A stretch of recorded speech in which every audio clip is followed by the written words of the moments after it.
So what I want you to do is I want you to go ahead and we're going to cut these sausages in half. The ingredients start out raw, just like these young men's stories. I was sexually abused when I was 7. Who do you think you might be if you didn't have Nick's place? Honestly, I'd probably be homeless or dead at this point. And in the end, they come together, just like these men here at Nick's Place, a recovery home for young men struggling with addiction, to create something nourishing, something healing, something that will set them on their way. I have a family member who's gone through some of the same things these guys have gone through. I just want to be a part of the community and kind of help out. That's local star chef Adam Greenberg. He's been on the Food Network. So has DC chef Alex McCoy.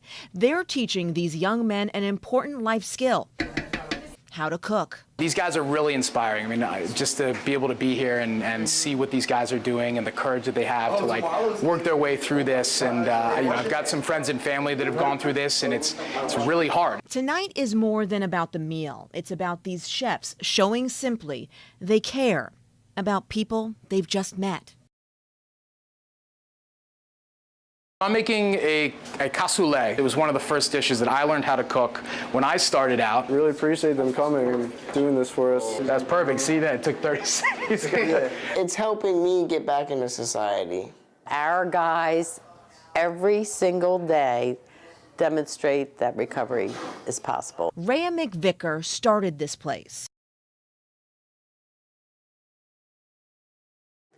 My son Nick was 22 years old when he died of this disease, and that was 20 years ago. Rhea says Nick fought hard. He went to rehab. She remembers this, his last visit. When I asked him how it was, he said, "It's okay, but there's no one here my age." So she created a place for men 20 to 26 years old. The rules are strict. The guys have chores. She helps them get jobs. They have to be to dinner on time, 5:30. Bless this food. Thank you for this wonderful night. Tonight is special, not just because of the chefs and the cameras. Men who have graduated and stayed sober came back to share their inspiration. Addiction kind of robs you of your soul, being isolated and cut off from the world and loved ones. So this is just an opportunity for like-minded guys to get around a table and just be real with each other and be honest and open and not revert back to, what got them in their addiction in the first place. Real, honest, and open. The most important ingredients for recovery here. DeMalo says he's been addicted to marijuana since he was 15.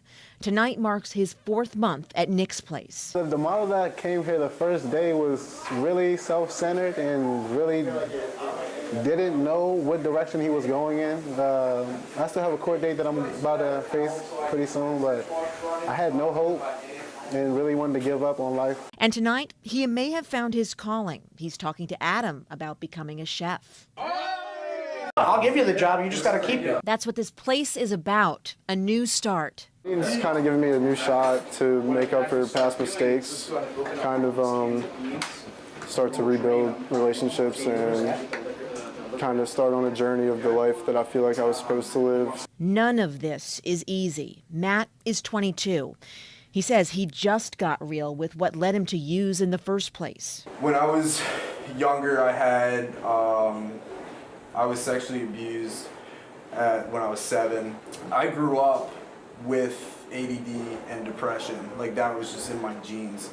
And I didn't know how to deal with that. I was always a misfit and an outcast. Throughout the years of just progressively using, I carried my friends' caskets. I've overdosed 3 times. Some miracle kept me here and I serve a purpose. People just look at you and they're like, just stop, just put it down. And it's not that easy. You can't just put down something that you've been doing to cope with things that have happened in your past that you can't open up about. The conversations can be heavy, but also they can be light. It helps these guys bond. In just a few short months, they're family.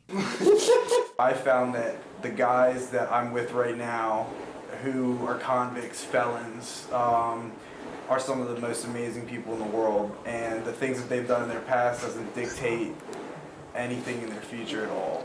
being that young and being able to address your problems and open up about it, there's people that are 50 years old that can't open up about that stuff. And it sucks that, you know, people put us down all the time, but that's what makes us fighters, warriors. What do you think Nick would think of this place? Well, Nick would say, I can't believe my freaking mother.